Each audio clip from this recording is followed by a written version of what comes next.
असणाऱ्या सर्व माझ्या मातांना, बंधूंना आणि भगिनींना राजरत्न आंबेडकरचा मानाचा जय भीम. बऱ्याच लोकांनी भाषण, कारण मला वाटतं आज ऑगस्ट 10 तारीख आहे, सप्टेंबर किंवा ऑक्टोबर, एक 2 महिन्यातच इलेक्शन्स लागणार आहेत. त्यामुळे थोडंसं राजकीय वातावरण आजच्या धम्म परिषदेतही बघायला मिळालं.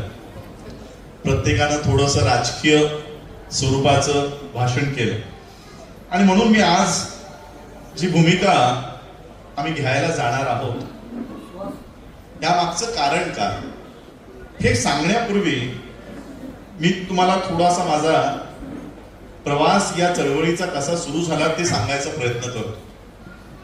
2010ला मी MBA पास आउट झालो 2010ला, आणि त्याच नंतर मग माझ्या वडिलांनी मला, ज्यावेळेस मी PhD ची अभ्यासाची सुरुवात करत होतो, त्यावेळेस मग माझ्या वडिलांनी सांगितलं की PhD करायची असेल तर मग बाबासाहेबांचा एखादा विषय घेऊन त्यामध्ये PhD करा.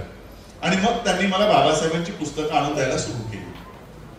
ती वाचणं सुरू झालं आणि त्यातच लक्षात आलं की माझे वडील कसली तरी बुद्धिस्ट सोसायटी ऑफ इंडियाची कोर्टातली केस बघतात. ते केसमध्ये ते नेहमी कोर्टामध्ये जाणं येणं त्यांचं चालू आहे.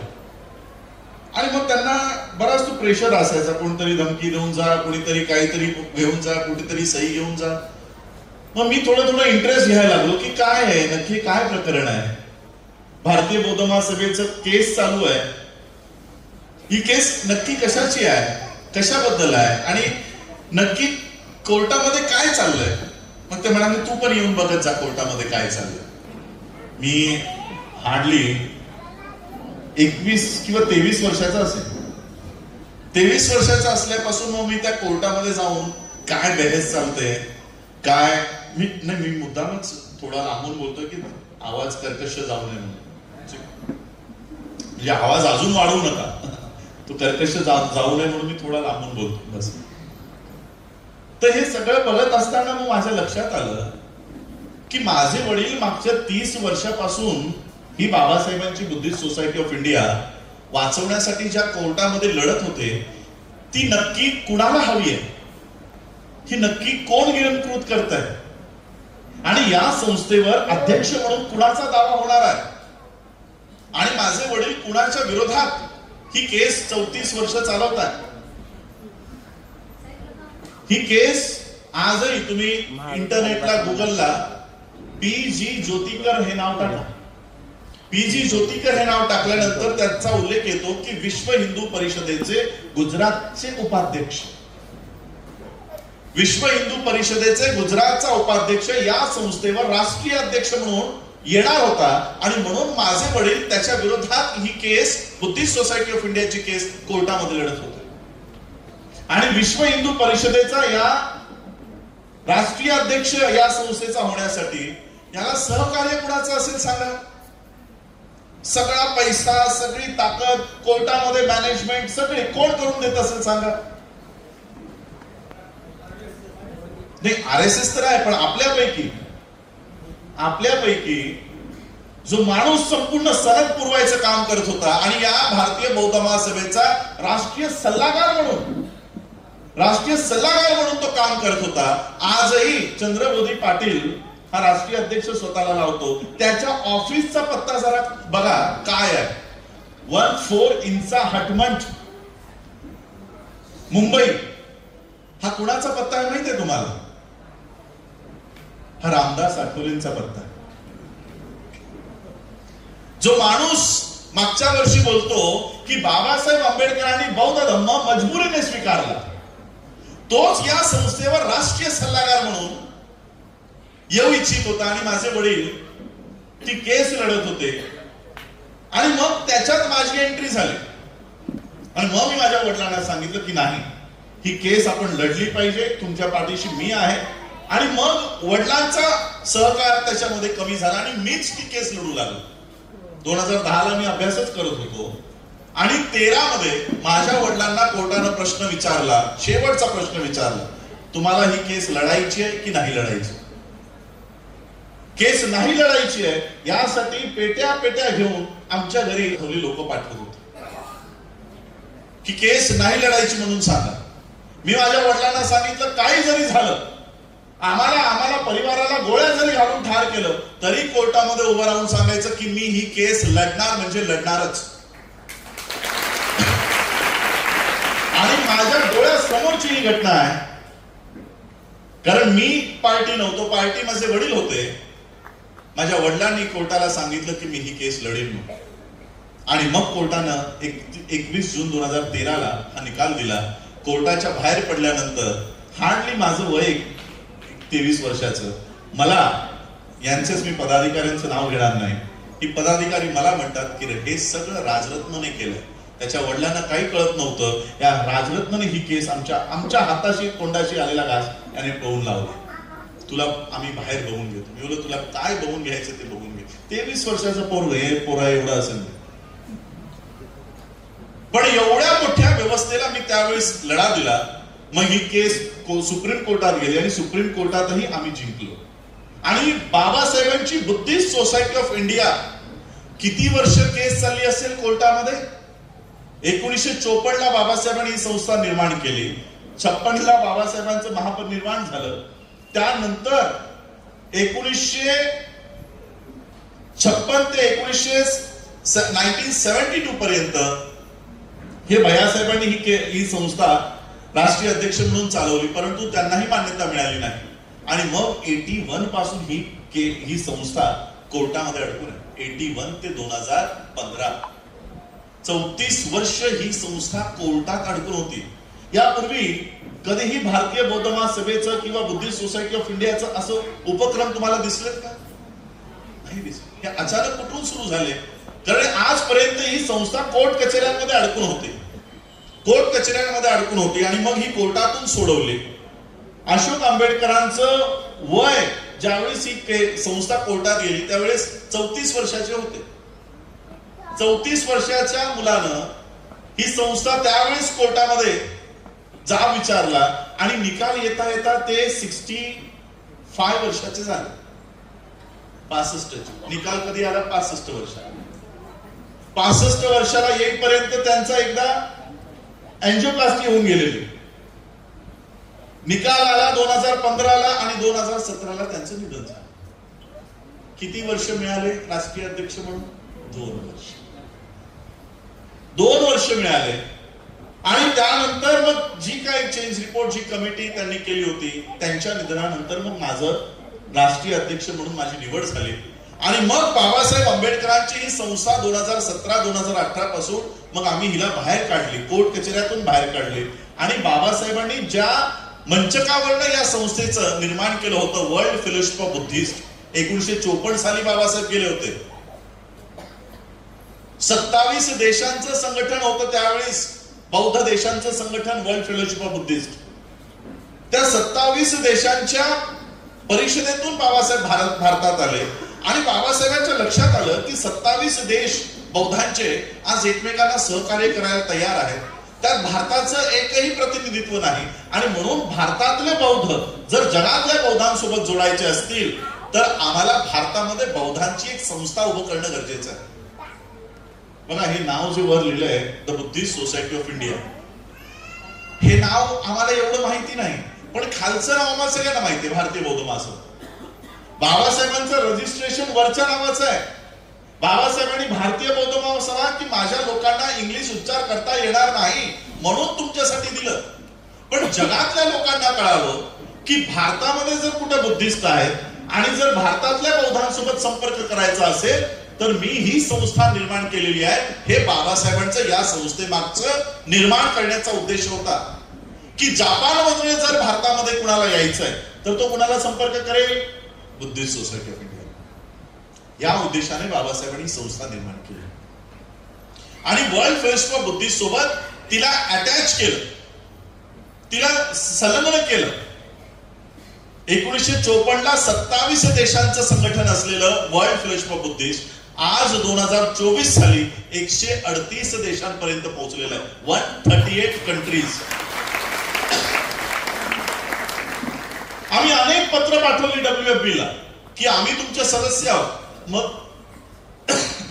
मग तुमच्या या कार्यक्रमांमध्ये, तुमच्या कॉन्फरन्सेस मध्ये आम्हाला का बोलवलं जात नाही?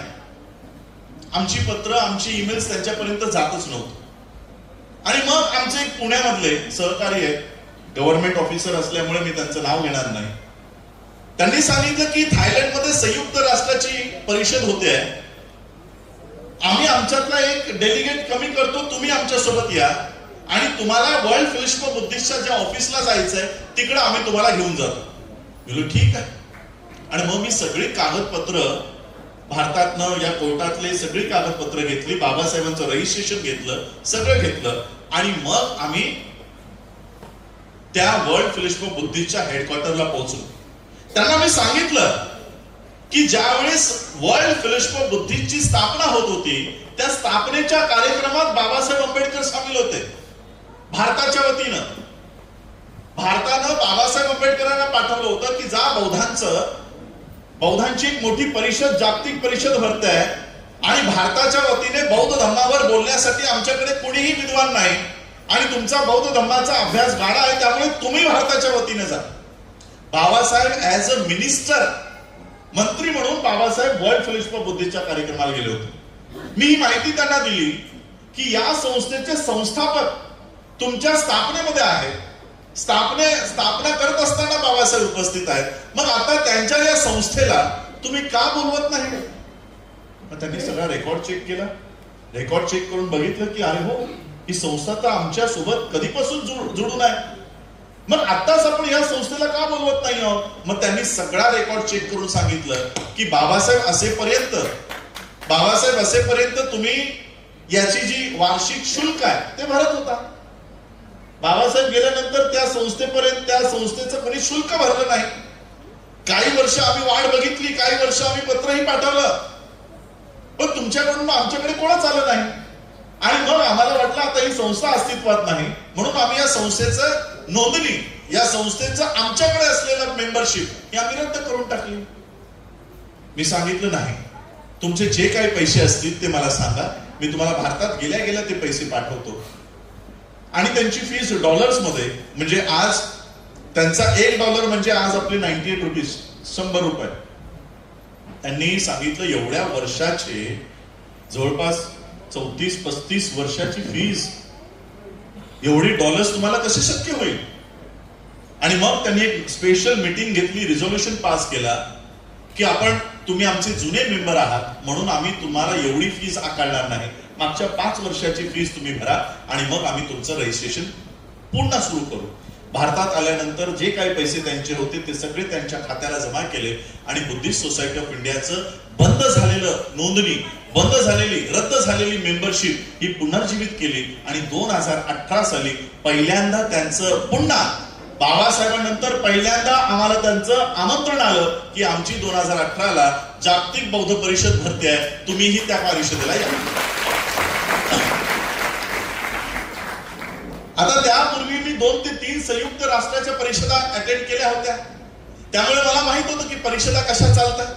आणि मग मी विचार केला की या परिषदेमध्ये आपण नुसतं बघ्याची भूमिका घ्यायची नाही, तर आपण भारताच्या वतीनं सगळ्या जगासमोर भारताची भूमिका तिथे मांडायची, भारतातल्या बौद्धांची भूमिका तिथे मांडायची. आणि म्हणून मी त्यांना सुरुवातीलाच मेल केला की मला माझं प्रेझेंटेशन, माझं जे काही भाषण आहे ते करण्यासाठी मला वेळ मिळाला पाहिजे. आणि मग ती परिषदेमध्ये मला 4 मिनिटाची वेळ मिळाली. आता 138 देश, प्रत्येकाला त्याच्या देशाचं प्रेझेंटेशन करायचंय, त्यात ते किती लोकांना वेळ देणार? म्हणून त्यांनी मला 4 मिनिटाचा वेळ दिला. त्या परिषदेला गेल्यानंतर मी काय बघतोय, भारताच्या वतीनं मी त्यांची ती अटेंडन्सची यादी होती, प्रत्येक देशाची आधी नाव लिहिली होती, मग त्या देशाचे नाव कोण कोण आले त्या देशातनं. मी बघितलं, चला इंडियातले बघूया कोण कोण आलेत. म्हणून इंडियाचं पान पलटलं, पहिल्याच नंबरवर तिवारी, त्रिपाठी, भट, कुलकर्णी. मी बोललो, हे भारतातले बौद्ध, हे आहेत भारतातले बौद्ध. मी त्या यादीचा फोटोही घेतला की भारतातल्या लोकांना सांगावं की भारताच्या बाहेर बौद्ध म्हणून स्वतःला कोण करून घेत आहे. एक व्यक्ती भारतातला तर असा होता की त्याने ती शेंडी पण ठेवून आला होता. आता त्या ब्राह्मणाला वाटत असेल 4 दिवसाच्या कॉन्फरन्ससाठी मी ही 40 वर्षापासून वाढवलेली शेंडी का कापू, म्हणून मी तो शेंडी सकट आला होता बौद्ध धर्माच्या परिषदेला. मी बोलो हा अँटिनाधारी आमच्या परिषदेत काय करतोय. अजून एक मी व्हिडिओ केला होता 2018ला. जसं आता भंतेंनी सांगितलं की 385 ला उठा, त्याच पद्धतीने संपूर्ण मोठाच्या मोठा सभागृह वर वंदना सुरू आहे. अख्ख्या सभागृह उठून सभागृहामध्ये वंदना घेत आहे. आता भारतातला बौद्ध म्हणून जो गेलाय तो पायावर पाय टाकून बसून आहे. मी दाखवलं बघा, आणि त्याचं नाव काय, राय. जसं आज तुमची ती फिल्म इंडस्ट्री मधली ती राय कोण, ऐश्वर्या राय, ब्राह्मणच आहे ना ती, केरळा साऊथ इंडियन ब्राह्मण. ती राय नावाची ब्राह्मण बाई पायावर पाय टाकून बसून आहे, पण ती उठली नाही. ही लोक भारताच्या बाहेर जाऊन स्वतःला बौद्ध म्हणून घेत आहेत आणि जितकाही फंड जग देत आहे की भारतामध्ये बौद्धांसाठी हे तयार करा, भारतामध्ये बौद्धांसाठी सेमिनरी तयार करा, भारतामध्ये बौद्धांसाठी युनिव्हर्सिटी तयार करा, जग पैसा देतोय भारताला, तो सगळा घेऊन हा ब्राह्मणिकल सिस्टम कडे घेऊन जातो. ही माहिती मला त्या ठिकाणी मिळाली आणि मी भारताच्या वतीने 4 मिनिटाचा वेळ मला मिळाला होता. 4 मिनिटाचा वेळ. हे अशाच पद्धतीचा पोडियम तिथे होता आणि मोठाच्या मोठा स्क्रीन तिथे इथे मी जे काय मांडतो ते सगळे स्क्रीनवर दिसत होते. भारतामध्ये बौद्ध धर्माची आज काय अवस्था आहे ती सगळी तिथे मांडत असताना खाली बसलेल्या ब्राह्मणांना ते बघत नव्हतं. 4 मिनिटाची वेळ उलटून 8 मिनिटं झाली तरी सगळा सभागृह ते माझं प्रेझेंटेशन बघतोय. तो सचिव, वर्ल्ड फेलोशिप ऑफ बुद्धिस्टचा सचिव माझं प्रेझेंटेशन बघतोय. त्याच्या लक्षात येईना की 4 मिनिटं कधीच उलटून गेली, 8 मिनिटं झाली. पण खाली बसलेले ब्राह्मण तिवारी त्रिपाठी त्याला वाटू लागलं की हा अजून बोलत गेला तर आम्हाला इकडंच उघडं पडेल. त्यांनी खालून इशारे द्यायला सुरू केले की बस करा, याला थांबवा, याला थांबवा. आणि मग सेक्रेटरीने मला येऊन सांगितलं, पाठीवर थाप देऊन सांगितलं की मिस्टर आंबेडकर प्लीज कन्क्लूड. तुम्ही सगळं आम्हाला सांगितलं, आम्हाला सगळं दाखवलं, तुमची मागणी काय आमच्याकडनं.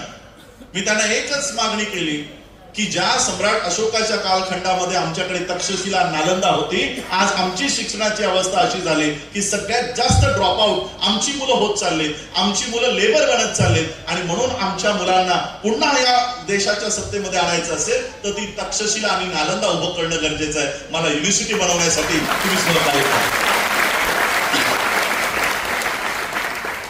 त्यांनी सांगितलं तुम्ही जमीन संपादित करा, आम्ही वर्ल्ड सगळ्यात मोठी युनिव्हर्सिटी तुम्हाला देतो. 60 एकर जागा आम्हाला नागपूरच्या ग्रामपंचायतीने दिली आणि आज त्या जागेवर आम्ही वर्ल्ड फेलोशिप ऑफ बुद्धिस्ट आम्ही त्या पद्धतीने वर्ल्ड बुद्धिस्ट युनिव्हर्सिटी तयार करतो.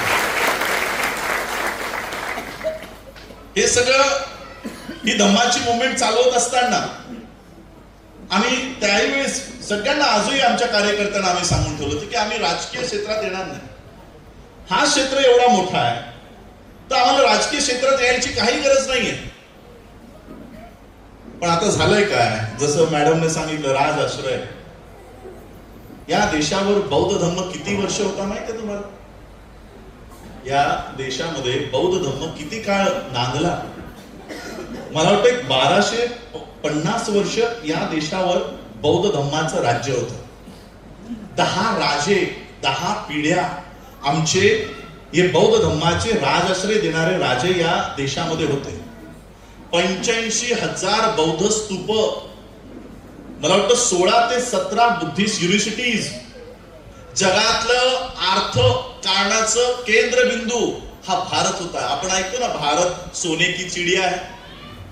आता 15 ऑगस्टला गाणी ऐकतील निघतील, जहां डाल डाल पर सोने की चिडिया करती थी बसेरा, वो भारत देश है मेरा.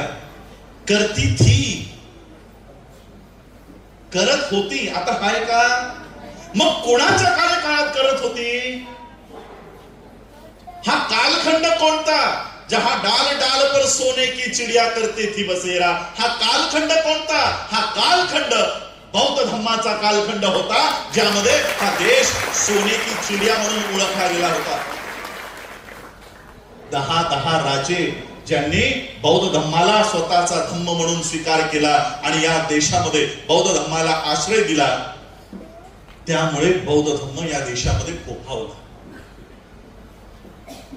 आणि ज्या वेळेस राजा बृहदत्तची हत्या झाली, पुष्यमित्र शुंग नावाच्या ब्राह्मणानं धोक्यानं, आधी पुष्यमित्र शुंगानं राजा बृहदत्तच्या सैनिकांमध्ये प्रवेश केला आणि एका क्षणी त्याने राजा बृहदत्तची हत्या केली. आणि मग त्याने आदेश काढला की जो कोणी बौद्ध भिक्खूंची किंवा बौद्ध धम्माचा प्रचार आणि प्रसार करणाऱ्यांची मुंडकी मला आणून देईल, त्याला सोन्याची नाणं दिली जाते. अशा पद्धतीने बौद्ध धम्म भारतातून नष्ट झाला. भारतातून तो त्यावेळेस नष्ट झाला. हा नष्ट झाल्यानंतर अनेक संत महात्म्यांनी बुद्धाचा प्रचार केलेला आहे या देशामध्ये. गुरु रविदास असतील, संत तुकाराम असतील, चोखा मेळा असतील, छत्रपती शिवाजी महाराज असतील, हे सगळे कोणत्या कल्चरची लोक आहेत? या देशात दोनच कल्चर आहे, दोनच संस्कृती आहे. एक ब्राह्मण संस्कृती आणि एक बौद्ध संस्कृती. तिसरी संस्कृती नाही याच्यामध्ये. ब्राह्मण संस्कृती काय म्हणते की या देशाचं विभाजन 4 वर्णांमध्ये होईल: ब्राह्मण, क्षत्रिय, वैश्य आणि शूद्र. ब्राह्मणाला फक्त शिक्षणाचा अधिकार असेल, क्षत्रियाला फक्त लढण्याचा अधिकार असेल, वैश्य याला व्यवसायाचा अधिकार असेल आणि शूद्रांनी नीट निमूटपणे या तिघांची गुलामी करायचं, काही मागायचं नाही. त्याखाली शूद्रांमध्ये आम्ही येणार नाही म्हणून बुद्धाचे जे प्रचारक होते, बुद्धाचा जो काही अंश या देशामध्ये राहिला होता, त्यांनी नकार दिला की आम्ही ब्राह्मणांच्या या वर्गीकरणाला आम्ही मानणार नाही. आणि मग ते गावाकुसाच्या बाहेर निघून गेले. अशी नाग लोक त्यांना शूद्राच्याही खाली अस्पृश्य करून टाकले. आणि 5वा वर्ण म्हणजे महिला, मग ती ब्राह्मणाची असो की शूद्राची असो, कोणत्याही महिलेला कसलेही अधिकार द्यायचे नाही. आणि मी नाही सांगत आहे, त्यांचे धर्मग्रंथात लिहिलेलं आहे.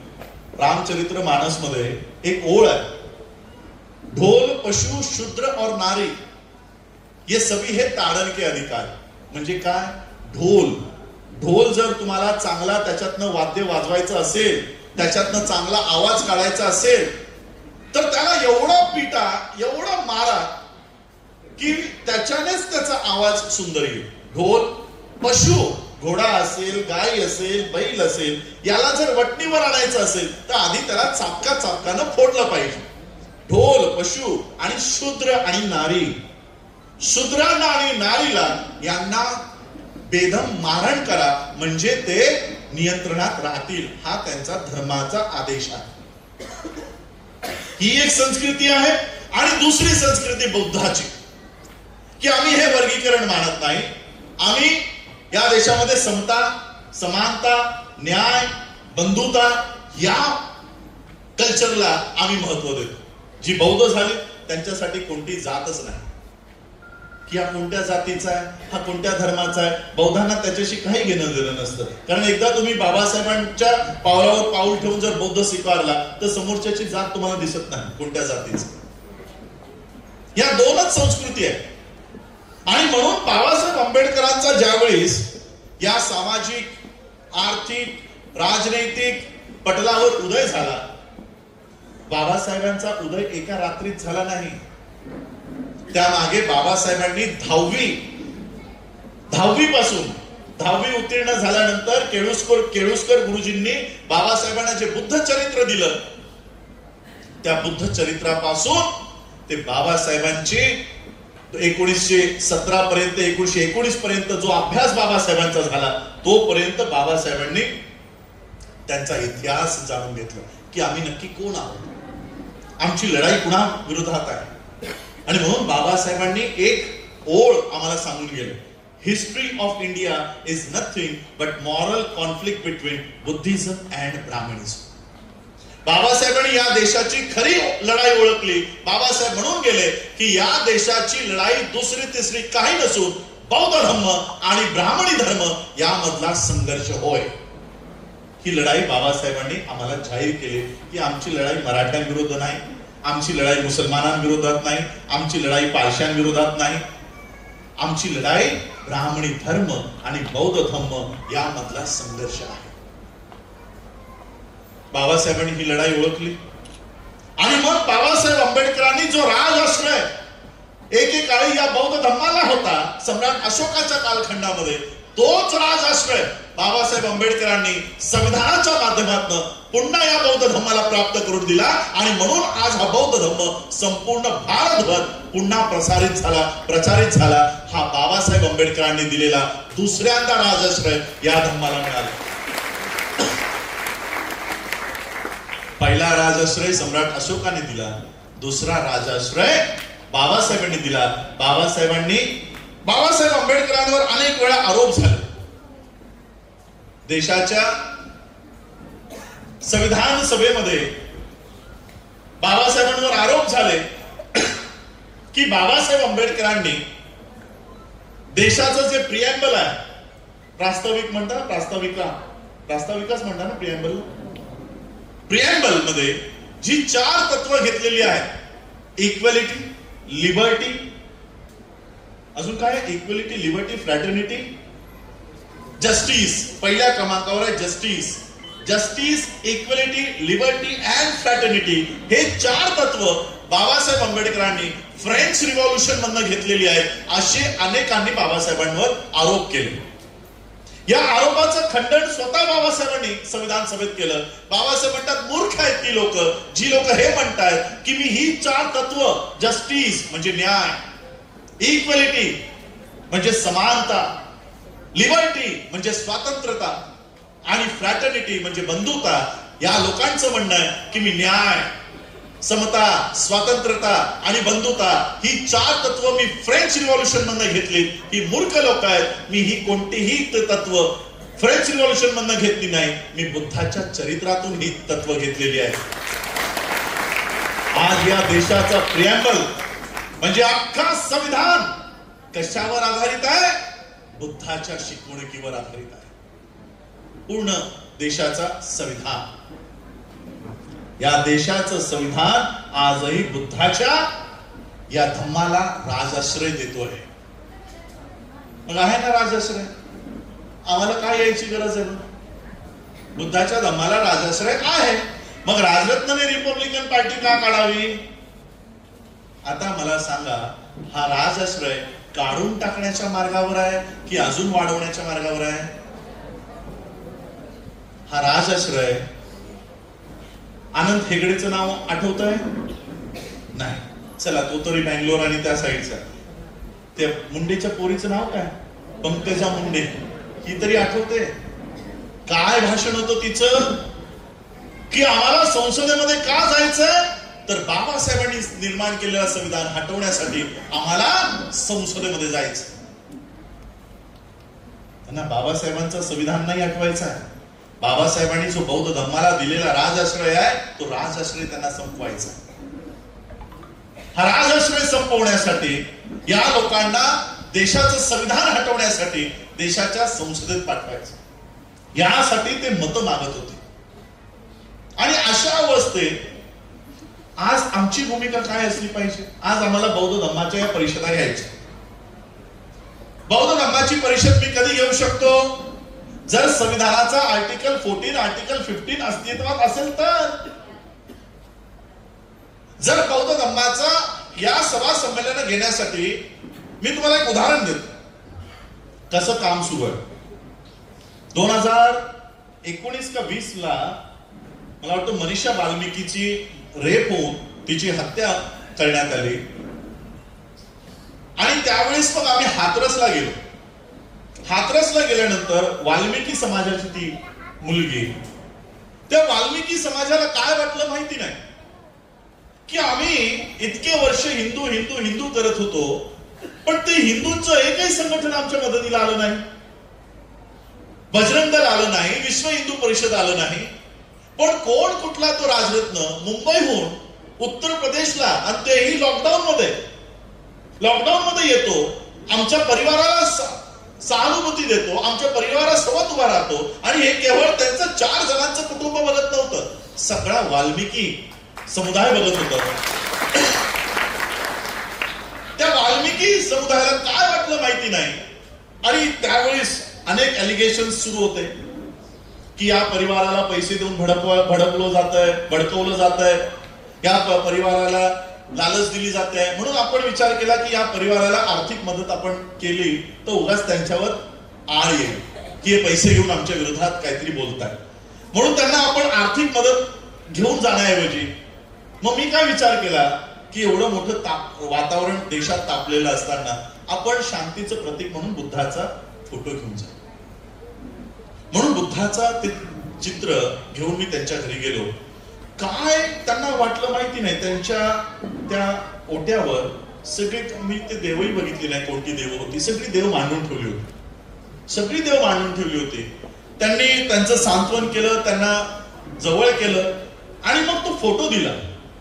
अनावधानं म्हणा की उत्साहामध्ये म्हणा, त्यांना काय वाटलं माहिती नाही. त्याने एका हाताने सगळे फोटो बाहेर काढले आणि तिथे बुद्धाचा फोटो त्यांनी ठेवला. आणि हे सगळं लाईव्ह सुरू आहे माझ्या फेसबुक चॅनलवर लाईव्ह सुरू आहे. हे सगळा देश बघतोय. काय वाटलं माहिती नाही, एक संपूर्ण वाल्मिकी समुदायाचं वस्ती नाही म्हटलं तिथे 500 ते 600 घरं वाल्मिकी समाजाची. मला फोन आला की साहेब आम्हाला सगळ्यांना बौद्ध धम्माची दीक्षा घ्यायची. मी आधी माझ्या सहकार्याला सांगितलं बघा जरा ट्रॅप वगैरे असू शकतो, आपल्याला बोलवतील आणि काहीतरी करतील, त्यामुळे जरा इन्क्वायरी करा. तर आमची लोकांनी तिथे इन्क्वायरी केली, ऍडव्होकेट्सने इन्क्वायरी केली. तर सगळ्यांनी सांगितलं सगळे धम्म दीक्षा घ्यायला तयार आहे, बौद्ध धम्माची दीक्षा घ्यायला तयार आहे. ठीक आहे. मग त्यांच्याकडनं आवेदन फॉर्म भरून घेतले की आम्हाला दीक्षा घ्यायची असं तुम्ही लिहून द्या.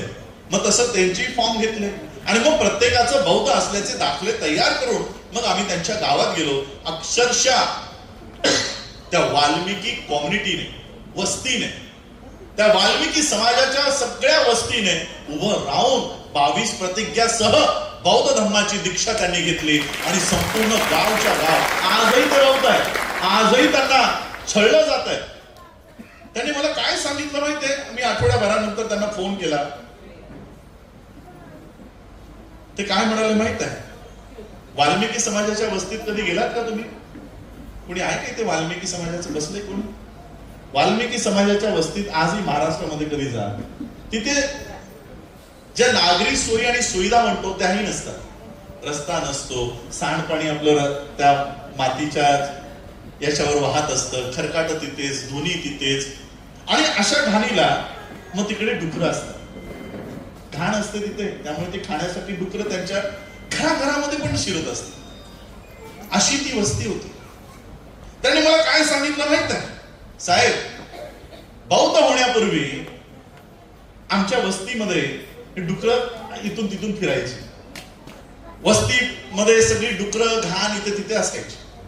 आता बौद्ध धर्माची दीक्षा घेतल्यानंतर उत्तर प्रदेशमध्ये तेही योगी आदित्यनाथाच्या गडामध्ये एक अख्खं गाव बौद्ध होत आहे, तर त्यांना कसं सहन होईल? म्हणून त्यांनी त्या प्रत्येकावर दबाव आणण्यासाठी की तुम्हाला रॅशन कार्ड बनवून देतो, तुम्ही नका बौद्ध हो, तुम्हाला लाईट लावून देतो, तुम्ही नका बौद्ध हो, तुम्हाला पाण्याचा नळ लावून देतो, नका बौद्ध हो, असे अनेक आमिष घेऊन एसपी, कलेक्टर, DYSP आठवडाभर चक्रा मारत होते.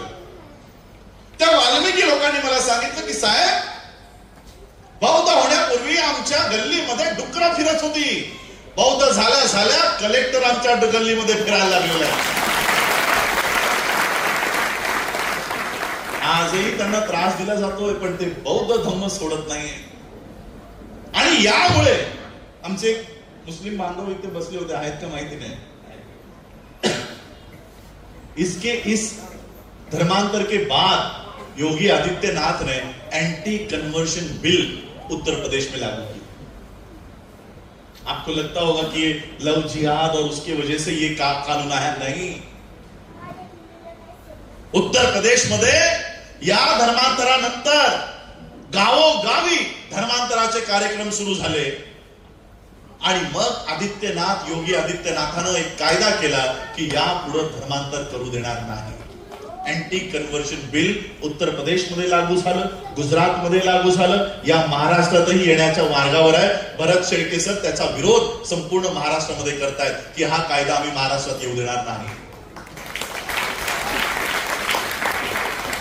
आता सांगा, पंकजा मुंडेला जे कळतं ते आम्हाला कळू नाही का? संविधान हटवायचं असेल तर ती कुठं पाठवा म्हणते? कुठं? संविधान हटवायचं असेल तर संसदेत पाठवा म्हणते ना. मग संविधान वाचवायचं असेल तर कुठं पाठवायला लागेल? रस्त्यावर.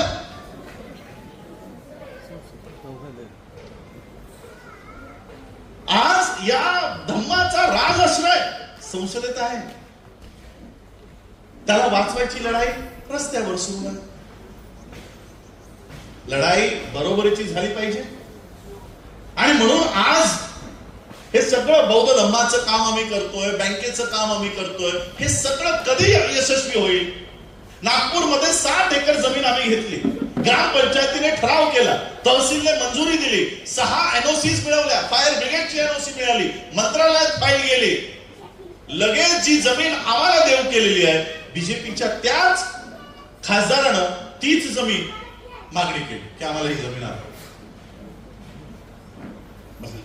सगळ्या एनओसी झाल्या, कलेक्टरची एनओसी झाली, तहसीलदारची एनओसी झाली, फायर ब्रिगेडची एनओसी झाली, मंत्रालयात येऊन ती फाईल पडून राहिली. आम्ही नितीन राऊतांना विनंती केली की आमची फाईल अडकून आहे, अजूनही ती फाईल क्लिअर नाही. बुद्धिस्ट युनिव्हर्सिटीसाठी आम्हाला आतमध्ये सहकार्य करणारा कोण आहे? कोण आहे? कोणी नाही. उद्या आम्ही बौद्धांची बँक बनवायचा प्रयत्न करत आहोत, पण राजकीय आश्रय आम्हाला नसल्यामुळे तो काय आम्ही तयार करू शकणार आहोत? मग माझे भाषण ऑस्ट्रेलियाच्या पार्लमेंटमध्ये आहे. माझ्या युट्यूब चॅनलला जाऊन बघून घ्या. ऑस्ट्रेलियाच्या पार्लमेंटमध्ये माझे स्पीचेस होतात. कॅनडाच्या पार्लमेंटमध्ये माझा सत्कार होतो. म्हणजे देशातले जे मुख्य देश आहेत विश्वातले, ते सगळे पार्लमेंट मला बोलवत आहे. ते सगळे पार्लमेंट माझं स्वागत करतात. मग भारताच्या पार्लमेंटमध्ये आम्ही का जाऊ नये? तिथे आमची लढाई का नाही? बुद्धाचा धम्म हा स्वतः तथागत बुद्ध काय सांगतात की समोरच्याच्या पोटात जर दाना नसेल तर त्याला कितीही धम्म समजून सांगा, त्याला समजणार नाही. आम्ही तुम्हाला बौद्ध धम्म सांगायला सुटलेलो आहोत. तुमच्या नोकऱ्या नाही, तुमचं शिक्षण नाही, हा धम्म घेऊन तुमच्या डोक्यात जाणार आहे. आणि म्हणून आज आम्हाला ही रिपब्लिकन मुवमेंटही मजबूत करावी लागेल. माझ्या भाषणावर मागच्या 10 वर्षापासून संपूर्ण भारतामध्ये मी हा प्रचार करतोय की भारताचं संविधान धोक्यामध्ये आहे, भारताचं संविधान हटवलं जाणार आहे, कशा पद्धतीने कायदे केले जात आहेत, हे सगळं मी लोकांना सांगतो. सगळं सांगत असताना आमच्या भाषणाचा वापर कुणाला?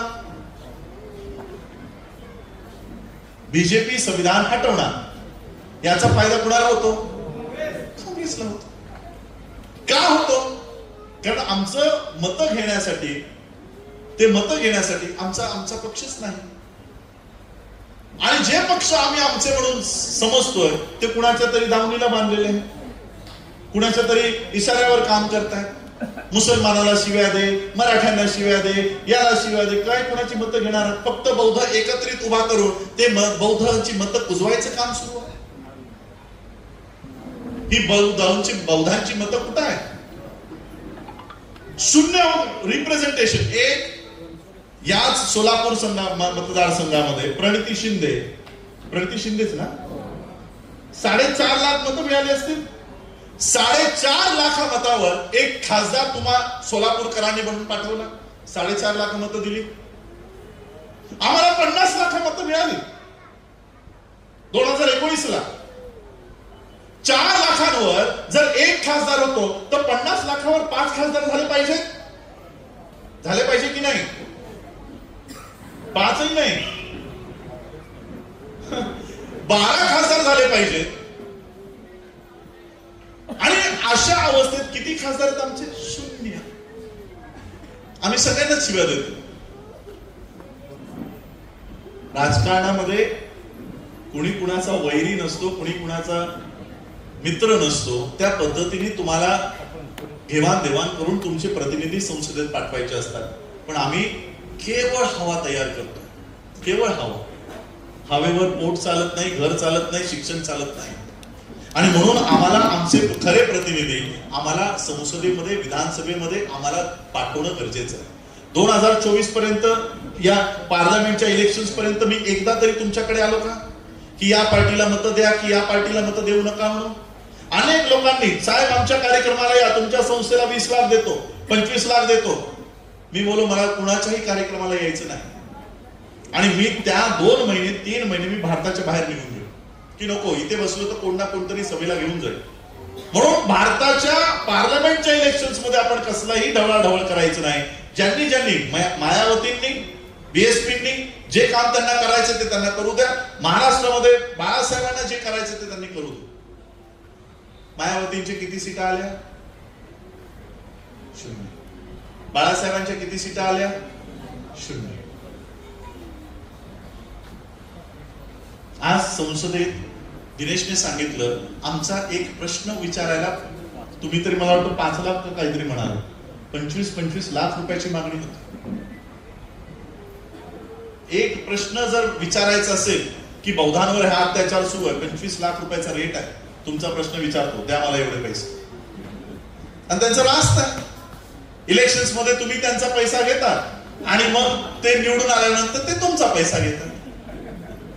त्यांचंही रास्त आहे. आणि म्हणून आज आम्हाला ह्या जी मतं आमची कुजवली जात आहेत ती कुजवून न पडता त्याचं रूपांतर प्रतिनिधित्वामध्ये व्हावं, त्याचं रूपांतर सीट्स मध्ये व्हावं, त्याचं रूपांतर आमदारांमध्ये, खासदारांमध्ये, नगरसेवकांमध्ये यांच्यामध्ये व्हावं. याकरिता आज मी पुढे येतोय. ज्या पद्धतीने मी बाबासाहेब आंबेडकरांची बुद्धिस्ट सोसायटी ऑफ इंडिया ही RSSच्या ताब्यात जाण्यापासून वाचवली, आणि वाचवलीच नाही, जगभर या संस्थेला मोठंही केलं, आजही करणार आहे, उद्याही करणार आहे. त्याच पद्धतीने राजकीय दृष्ट्या, कारण आज धम्म म्हणून जे आज मी तुम्हाला इथे सांगून जाणार आहे, उद्या तुम्ही म्हणाल अरे हो, राजरत्न तर बोलला होता की संविधान बीजेपी हटवणार आहे. मग आम्ही तर या मशीन मध्ये बीजेपीच्या विरोधात बटन दाबणार आहे. पण बीजेपीच्या विरोधात बटन दाबत असताना माझ्या समर्थनातलं बटन कुठं आहे? मी काहीच काम करत नाहीये. त्या मशीनवर मी तुम्हाला तुमच्या हक्काचं बटन द्यायचं काम करणार आहे. यापुढं तुमची मतं पुन्हा इतरांसाठी वापरली जाऊ देऊ नका. ते बटन द्यायचं काम करतोय मी कोणती पार्टी उभं करायचं काम करत नाहीये. 10 वर्ष आम्ही संविधानाच्या समर्थनात, संविधान कसं धोक्यात आहे हे सांगतोय. आमचा वापर MVA, इंडी ही करतायत, त्यांना गरजच नाही. म्हणजे ज्या लोकांनी संविधान हातात घेऊन रस्त्यावर फिरायला पाहिजे, राहुल गांधी फिरतोय, त्याला कळलं संविधान केवळ संविधानाचं किताब हातात घेऊन ते आज संसदेत पोहोचले. आणि आम्ही दर कार्यक्रमात संविधान धोक्यात आहे हे सांगत आहोत, आणि त्या मात्र आमची लोक मात्र आतमध्ये नाही. आणि म्हणून ही चूक आता आमच्याकडनं होऊ नये याकरिता, आणि अनेक लोकांनी नावं दिली की हे नावाचं घ्या, ते नावाचं घ्या. मी नाही. बाबासाहेब आंबेडकरांच्या ही जी आज तुम्ही आम्हाला बघताय ना, ही बाबासाहेबांचा वंशज म्हणून तुम्ही बघायला आलात. सरांनी मला युवराज करून टाकलं. पण बाबासाहेबांची खरी मुलं कोण आहेत माहित आहे? खरी मुलं ज्या संस्था बाबासाहेबांनी काढल्या, ही बाबासाहेबांची खरी लेकरं आहेत. Buddhist society of India, Republican party of India, people's education society, Samata Sainik दल, ही 4 मुलं आहेत बाबासाहेबांची खरी. आम्ही या मुलांची तुकडे करत चाललो, आणि म्हणून आम्हाला या मुलांना वाढवणं गरजेचं आहे. माझ्या वडिलांनी, मी नेहमी ते माझ्या भाषणातही सांगत असतो की मी लहानपणापासून 10वी 12वी कॉलेज लाईफ मध्ये काय माझं नाव एवढं जुनाट, एकदम मागच्या पिढीचं तुम्ही नाव ठेवून दिलं राजरत्न. कुणी याला नीट बोलत पण नाही. पंजाब मध्ये तर रतन म्हणतात. काय माझं नाव एवढं जुनं ठेवलं? मग ते सांगायचे अरे तुझं नाव बाबासाहेबांच्या सगळ्यात लाडक्या मुलाचं आहे. बाबासाहेबांचा सगळ्यात लाडका मुलगा होता. ज्यावेळेस मी माझं पीएचडी करत होतो आणि माझ्या वडिलांनी मला बाबासाहेबांचे जे साहित्य आणून दिले त्यात मला हा राजरत्न सापडला होता. चांगदेव खैरमोडेंच्या खंड 2 मध्ये पण हा राजरत्नाचा उल्लेख आहे. 1.5 पानांचा उल्लेख आहे.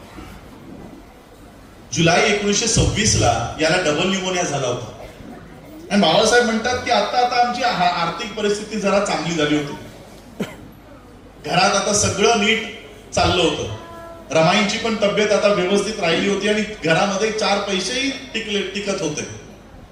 अचानक राजरत्नाचा ताप उफाळून आला आणि त्याला डबल न्यूमोनिया झाला. अशा अवस्थेत ज्यावेळेस बाबासाहेबांकडे काही पैसे आहेत, बाबासाहेब म्हणतात या राजरत्नाचा उपचार करायसाठी मी डॉक्टरांकडे जातोय, गव्हर्नर्सकडे जातो, तर कोणी त्याला हात लावायला तयार नाही, पैसे देऊ नये. डबल न्यूमोनिया झाला असतानाही तो घरामध्ये तापाने फणफणत. आता किती दिवस त्या राजरत्नाकडे बसून राहावं म्हणून बाबासाहेब आंबेडकर त्यांच्या कामासाठी बाहेर पडू लागले. एक दिवशी हायकोर्टाच्या केससाठी बाबासाहेब गेले आणि माता रमाईंना लक्षात आलं की राजरत्नाचा ताप वाढत चालला. माता रमाईंनी बाबासाहेबांच्या एका कार्यकर्त्याला बोलावून सांगितलं की बाबासाहेब जिथे कुठे असतील त्यांना ताबडतोब घरी घेऊन या. हा कार्यकर्ता हायकोर्टात पोहोचला, बाबासाहेबांना निरोप दिला. बाबासाहेबांच्या लक्षात आलं की मला ताबडतोब बोलवलंय म्हणजे जरूर राजरत्न सोबत काहीतरी बरं वाईट झालंय. बाबासाहेबांनी सगळी कामं सोडली. हायकोर्टाच्या दारातनं तो टांगा केला आणि बाबासाहेब त्यांच्या 10x10 जी खोली होती, चाळ होती, त्या चाळीच्या दाराशी येऊन हा टांगा थांबला. बाबासाहेब पळत त्यांच्या घरामध्ये गेले. त्या राजरत्नाला आपल्या कुशीत घेतलं. कुशीत घेऊन त्याचे लाड करू लागले, त्याच्याशी बोलू लागलो. आणि मग थोड्या वेळात बाबासाहेबांच्या लक्षात आलं की अरे हा मुलगा तर कधीच मेला आहे. त्यावेळेस बाबासाहेब ओक्साबोक्शी रडले, ठसा रडले. सगळे कार्यकर्ते, चाळीतली लोक बाबासाहेबांना शांत करतायत. बाबासाहेबांना शांत केल्यानंतर एका कार्यकर्त्यानं बाबासाहेबांना सांगितलं की बाबासाहेब आता अंत्यविधी उरकून घेतला पाहिजे. त्या राजरत्नाचा जो शेवटचा अधिकार आहे की बापाच्या पैशातून त्याला अंतिम वस्त्र दिलं जातं, ते वस्त्र आणायसाठी पैसे द्या म्हणजे आम्ही त्याचा अंत्यविधी उरकून टाकतो. बाबासाहेबांनी खिशात हात घातला. बाबासाहेबांच्या खिशामध्ये एकही पैसा लागला नाही. बाबासाहेब पुन्हा ढसा रडले. शेजारी रमाई उभ्या होत्या. रमाईंच्या लक्षात आलं की बाबासाहेबांच्या खिशामध्ये राजरत्नाच्या शरीरावर अंतिम वस्त्र टाकण्यासाठी पैसे नाही. माता रमाईंनी अंगावरची साडी काढली आणि त्या राजरत्नाच्या शरीरावर टाकली.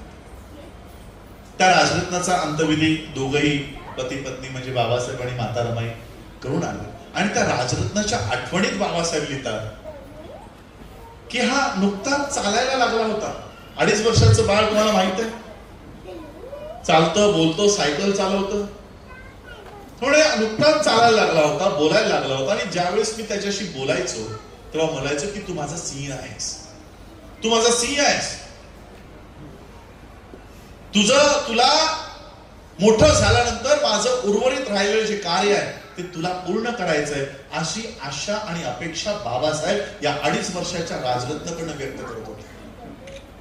हे सगळं वाचल्यानंतर माझ्या लक्षात आलं अरे या मुलाच्या आठवणीवर माझं नाव आहे राजरत्न.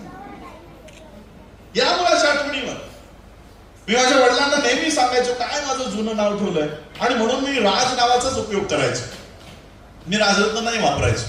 ते पुस्तक मी बंद केलं आणि विचार करू लागलो हा मुलगा जर याला औषध मिळालं असतं तर मेला असता. डबल न्यूमोनिया साधा रोग. आज लोक डेंग्यू सारख्या आणि मोठमोठ्या रोगातनं, कॅन्सर सारख्या रोगातनं बरे होत आहेत. निमोनिया, टायफॉइड, छोटे छोटे रोग. पण त्या काळची अस्पृश्यता, कोणी डॉक्टर हात लावायला तयार नाही. एक गोळी साधी कोणी दिली असती तरी हा मुलगा वाचला असता. आणि याला जर नैसर्गिक मृत्यू आला असता वयाच्या 70 नंतर तर आम्हाला हे काम करायची गरज लागली असती का? बाबासाहेबांनी स्वतः त्यांचा हा राजरत्न तयार करायला घेतला होता. आमच्या कुटुंबाची जी वंशावळ आहे, आम्हाला गांधींची वंशावळ माहित आहे, आम्हाला टिळकांची वंशावळ माहित आहे. आता तर अंबानींची पण वंशावळ व्हायरल व्हायला लागली आहे, ज्याचा काही संबंध नाही. ती अंबानीची पण वंशावळ आम्हाला माहित आहे. शिवाजी महाराजांची पण वंशावळ आम्हाला माहित आहे, पण बाबासाहेबांची वंशावळ बहुतेक लोकांना माहिती नाही. तुम्हाला माहितीये बाबासाहेबांच्या वरच्या 4 पिढ्या या मिलिटरीत होत्या. बाबासाहेबांचे वडील सुभेदार, त्या काळातलं सगळ्यात मोठं पद आमचे महार बटालियनची लोक इथे बसलेली आहेत. सुभेदार पण होते आणि मेजर पण होते. बाबासाहेबांचे आजोबा हे हवालदार पोस्ट त्यांना मिळाली होती. बाबासाहेबांचे पंजोबा हेही मिलिटरीमध्ये होते. त्यांची समाधी औरंगाबादच्या त्या मिलिटरी कॅम्पमध्ये आहे. कुणाची? बाबासाहेबांच्या पंजोबाची. आणि त्यांचेही वडील हे मिलिटरीमध्ये होते. बघा, बाबासाहेबांची तरी 5वी पिढी असेल, त्यांच्या आधीची एक पिढी मिलिटरी, त्यांच्या वरची एक पिढी मिलिटरी, त्यांच्या वरची पण एक पिढी मिलिटरी. बाबासाहेबांची ही पहिली नोकरी मिलिटरीचीच, मिलिटरी सेक्रेटरी. म्हणजे या 5 पिढ्या मिलिटरीच्या होत्या. आता तुम्ही फक्त जॉब बघत असाल की हे मिलिटरीमध्ये कामाला होते. नाही, हे मिलिटरीत कामाला नव्हते, तर एक पिढी दुसऱ्या पिढीला तयार करत होती की ही जे काम माझ्या लोकांना या अस्पृश्यतेतून काढायचं काम मला जर जमलं नाही तर माझी दुसरी पिढी सज्ज असली पाहिजे. यासाठी दुसरी पिढी तयार होत होती. दुसऱ्या पिढीला वाटलं की हे काम माझ्याकडनं पूर्ण होत नाही, माझा दुसरा पिढी माझी तयार झाली पाहिजे. म्हणून तिने सुभेदार मेजर मालोजींना तयार, हवालदार मालोजींना तयार केलं. मालोजींनाही वाटलं की माझ्या आयुष्यात माझ्या लोकांना मी या अस्पृश्यतेतून बाहेर काढू शकलो नाही, माझी पुढची पिढी याला बाहेर काढेल. म्हणून त्यांनी रामजींना तयार केलं. रामजींना पण वाटलं की मी माझ्या आयुष्यात माझ्या लोकांना या अस्पृश्यतेतून बाहेर काढू शकलो नाही, मी माझ्या पुढच्या पिढीला तयार करेन. आणि त्यांनी डॉक्टर भीमराव रामजी आंबेडकरांना तयार केलं. पिढ्या जे मिशन घेऊन चालले होते ती काम बाबासाहेब आंबेडकरांनी त्यांच्या आयुष्यातून 2500 वर्षाची गुलामगिरीतून बाबासाहेबांनी या समाजाला बाहेर काढलं. 2500 वर्षाचा संघर्ष, 5 पिढ्यांचं योगदान आहे. बाबासाहेबांची शेवटची खंत काय होती? शेवटची खंत? की हा रथ, हा गाडा मी इथपर्यंत घेऊन तर आलोय, हा गाडा मी इथपर्यंत घेऊन आलोय, पण लांब पर्यंत मी बघतो, दूर पर्यंत मी नजर टाकतो, तर हा गाडा पुढे घेऊन जाण्यासाठी मला कुणीही दिसत नाही.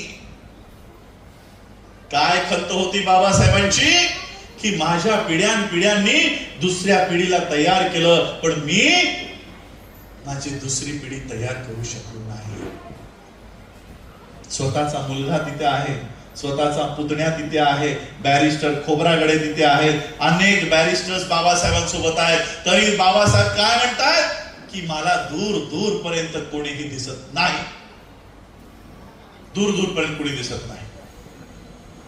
गॅप पडला. या आमच्या परिवाराची जी चळवळ आहे ना, ती बाबासाहेबांपर्यंत येऊन थांबली. आणि हा सगळा आमच्या इतिहासाचा अभ्यास करून मी ठरवलं की बाबासाहेब आंबेडकर त्यांच्या राजरत्नाला तयार करत होते की माझी पुढची चळवळ माझा मुलगा राजरत्न चालवेल, पण या ब्राह्मणी व्यवस्थेने त्याचा खून केला, त्याची हत्या केली आणि ही खंड पडलेली चळवळ तिथेच थांबली. आणि म्हणून आता मी माझं वैयक्तिक आयुष्य जगण्याऐवजी मी त्या राजरत्नाचं आयुष्य जगेन आणि बाबासाहेबांची चळवळ पुन्हा पुढे आणेन. हा पडलेला जो गॅप आहे ना, तो गॅप भरून काढण्यासाठी मी आलेलो आहे. मी बुद्धिस्ट सोसायटी ऑफ इंडिया चालवायला नाही आलो, मी रिपब्लिकन पार्टी ऑफ इंडिया चालवायला नाही आलो, मी समता सैनिकचं दल चालवायला नाही आलो. हा मधला कालखंड जो बाबासाहेबांनंतरचा जो गॅप पडलाय, तो गॅप भरून काढण्यासाठी आलो. काय म्हणतात बाबासाहेब? माझं उर्वरित राहिलेलं कार्य हा राजरत्न पूर्ण करेल. काय उर्वरित राहिलंय बाबासाहेबांचं? बुद्धिस्ट सोसायटी ऑफ इंडिया स्थापन केली. जो बौद्धमय भारत बाबासाहेबांना तयार करायचा होता, तो आजही काय झालाय? बौद्धमय भारत उर्वरित आहे. रिपब्लिकन पार्टी ऑफ इंडिया बाबासाहेबांनी स्थापन केली की या देशामध्ये आम्ही सत्ताधारी जरी नाही झालो तरी विरोधी बाकावर इतक्या मजबूतपणाने बसू की या देशाचं संविधान रक्षण करण्यासाठी आम्हाला त्या विधानसभेमध्ये त्या संसदेमध्ये बसता आलं पाहिजे. अशा पद्धतीचं हे काम केलं पाहिजे. काय आज विधानसभेमध्ये का संसदेमध्ये आमचा प्रतिनिधी आहे? काम उर्वरित आहे की नाही? आम्ही नेहमी काय म्हणतो, बाबा साहब तेरा मिशन अधूरा, हम सब मिलके करेंगे. हे बाबासाहेबांचे मिशन आहे जे अजूनही अपूर्ण राहिलेले आहे आणि म्हणून ते आम्हा लोकांना पूर्ण करावं लागते. हा जो मी इथे उभा आहे ना, हा बाबासाहेबांचा परिवार नाही. 4 मुलं मेली बाबासाहेबांची, पण बाबासाहेब त्यांच्या मुलांचं दुःख करत घरात बसून नाही राहिले. आमच्यासारखा कोण एखादा असता ना, ज्याचं एक जरी मूल बोलू नये हे शब्द आमच्या तोंडून पण येत नाही, जर आमच्यासोबत असा प्रसंग झाला असता तर अनेकांनी तर आत्महत्या केल्या असत्या, गृहत्याग केला असता, संसार त्याग केला असता, घरातून बाहेर आला नसता, डिप्रेशन मध्ये गेला असता. 4 मुलं मेली बाबासाहेबांची, पण बाबासाहेब रडत बसले नाही. बाबासाहेबांनी काय ठरवलं की माझी मुलं जशी मेली तशी तुमची मुलं मरता कामा नये, यासाठी 24 तास काम करत होते. रमाई कशाने गेल्या असते? टीव्ही माहितीये कधी होतो? टीव्ही 2 वेळचं अन्न ज्या पोटाला मिळत नाही, ज्या व्यक्तीला मिळत नाही, अशाला तो टीव्ही सारखा रोग होतो. टीव्ही सारखा. या टीव्हीच्या आजारानं माता रमाई गेल्या. आमचा परिवार छोटासाच परिवार, छोटासाच. बाबासाहेबांचा फॅमिली फोटो जो तुम्ही विकिपीडियावर गुगलवर बघता, ब्लॅक अँड व्हाईट मधला, 5 लोकच बसलीत. मला वाटतं इथे यशवंतराव बसले, तिथे बाबासाहेब बसलेत, माता रमाई, लक्ष्मीबाई आणि मुकुंदराव. बस एवढाच आमचा परिवार. मुकुंदराव माझे सख्खे आजोबा, लक्ष्मीबाई माझी सख्खी पणजी, रमाबाई माझी पणजी. असा हा एवढूसा छोटासा परिवार. पण हा जरी परिवार बायोलॉजिकल परिवार जरी असला आणि मी जरी इथे बाबासाहेबांच्या रक्ताचा जरी इथे असलो तरी बाबासाहेबांचा खरा परिवार म्हणजे मी नाही. माता रमाई ज्या टीव्हीने गेल्या, कसा झालं माहिती? टीव्ही घरामध्ये 2च भाकऱ्या बनायच्या. एक भाकरीमध्ये रमाबाई आणि लक्ष्मीबाई खायच्या आणि एक भाकरीमध्ये यशवंत आणि मुकुंद खायचं. कधी कधी मुलांना जास्तच देव म्हणून ती एक भाकरी जे रमाबाई आणि लक्ष्मीबाई खायची ती न खाता त्या मुलांना देऊन टाकायची. अशानं रमाबाईंना हा आजार चढला. माता रमाई या टीव्हीने गेल्या. 2 वेळची भाकरी घरात बनत नव्हती म्हणून. पण बाबासाहेब सगळं सोडून घरात बसून नाही राहिले. आमच्या घरात जरी चूल जळत नसली तरी तुमच्या घरामध्ये चूल जळवण्यासाठी बाबासाहेब अहोरात्र काम करत होते. बाबासाहेब आंबेडकरांनी, म्हणून मी नेहमी सांगत असतो की हा जो मी इथे उभा आहे ना, हा बाबासाहेबांचा परिवार नाही. बाबासाहेब ज्यांच्यासाठी जगले म्हणजे ते तुम्ही हा बाबासाहेबांचा खरा परिवार आहे. हा माझ्या समोर जो बसला हा खरा बाबासाहेब आंबेडकरांचा परिवार आहे. आणि हे सगळं बाबासाहेबांचं उर्वरित राहिलेलं काम हे आम्हा सगळ्यांना मिळून करायचं. आणि म्हणून मी विचार केला की वैयक्तिक बाबासाहेबांच्या ज्या संस्था आहेत त्याला सोडून वैयक्तिक संस्था काढायची नाही. आज जर मी एखादी स्वतःची संस्था काढली असती तर ती करोडो कोट्याधीश तिचा कॅपिटल गेला. 2 वर्षात आम्ही डॉक्टर B.R. आंबेडकर बँक काढले, करोडोच्या वर त्याचं भांडवल गेलं. वैयक्तिक बँक काढली पण ती आहे समाजासाठीची. पण आम्ही बुद्धिस्ट सोसायटी ऑफ इंडियाच्या व्यतिरिक्त, मला अनेक IAS ऑफिसर्सने सांगितलं सर त्या संस्थेच्या मागे लागू नका, अनेक भानगडी आहेत, ती कधी मुक्त होईल, कधी तुम्ही उभी कराल. गेलो नाही, चालवीन तर बाबासाहेबांचीच संस्था चालवी, इतर संस्था उभ्या करणार नाही. आणि आज मला राजकीय प्लॅटफॉर्मवर यायचं आहे. माझ्याकडे पक्ष कोणता ठेवलात तुम्ही सांगा ना. हा प्रश्न आदित्य ठाकरेला असेल का? हा प्रश्न रोहित पवारांना असेल का? हा प्रश्न जय शहाला असेल का? हा प्रश्न कुणाला आहे? आंबेडकरला. माझा पक्ष कोणता? आणि म्हणून जसं तुम्ही उत्तर दिलं, अनेकांनी सांगितलं नवीन पक्ष स्थापन करा. हा पक्ष स्थापन करा, तो पक्ष स्थापन करा, याच्यासोबतचा त्याच्यासोबतचा. मिळून नाही. आमच्या पार्टीत या. राज्यसभा या 2027ला, या 2019ला राज्यसभा मला देत होते. मिळून नाही. तुम्ही राज्यसभेवर या, तुम्हाला विधान परिषद देतो. मिळून नाही. आणि म्हणून मग मागच्या 20 जुलैला बहिष्कृत हितकाणी सभेला 100 वर्ष पूर्ण होत असताना आम्ही निर्णय घेतला की चालवीन तर बाबासाहेब आंबेडकरांचीच पार्टी चालवेन, रिपब्लिकन पार्टी ऑफ इंडिया चालवेन, इतर पार्ट्यांची सध्या आम्ही हातात घेणार नाही. पुनर्जीवन ज्या पद्धतीने मी पहिल्यांदा 2018ला वर्ल्ड फेलोशिप ऑफ बुद्धिस्टच्या कॉन्फरन्समध्ये गेलो आणि तिथं भारतातले बौद्ध कोण, तिवारी, त्रिपाठी हे आम्हाला दिसले.